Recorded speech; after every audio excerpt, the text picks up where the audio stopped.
ஆசிரியர் இந்த மாதிரி ஒரு 10,000க்கும் மேற்பட்ட கொஸ்டின்ஸ் இதை தான் இப்போ விரிவாக சொன்னேன். பல சம்பவங்கள் வந்து குற்றம், அதாவது அது வந்து இது மாதிரி ஒரு சில இடங்களில் வந்து ஒரு வெற்றிடம் இருக்குதுன்னு சொல்லுகிற பொழுது அதை முறைப்படி செய்வதற்கான ஒரு புரோட்டோக்கால் இருக்கிறது.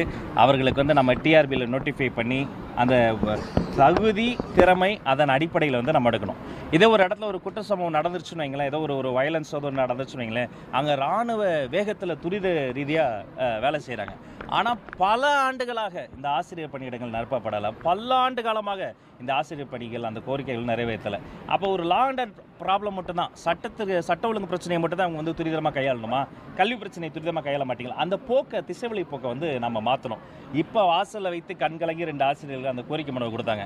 கிட்டத்தட்ட 13 வருஷமாக இந்த பிரச்சனையை தீர்க்க முடியல. 13 ஆண்டுகளாக தீர்க்க முடியாத பிரச்சனையை வேலைக்கு சேர்ந்த 10வது நாள் என்கிட்ட கொடுத்தீங்களே, என்ன நினைக்கிறீங்கன்னு கேட்டபோது ஆசிரியர்கள் சொன்னாங்க, இத்தனை ஆண்டுகளாக தீர்க்க முடியாத பிரச்சனை இனி தீர்க்கப்படும்ன்ற நம்பிக்கை எங்களுக்கு வந்திருக்கு. மக்களுக்கு முதல் முறையாக நல்லது நடக்கும்ன்ற நம்பிக்கை வந்திருக்குங்க.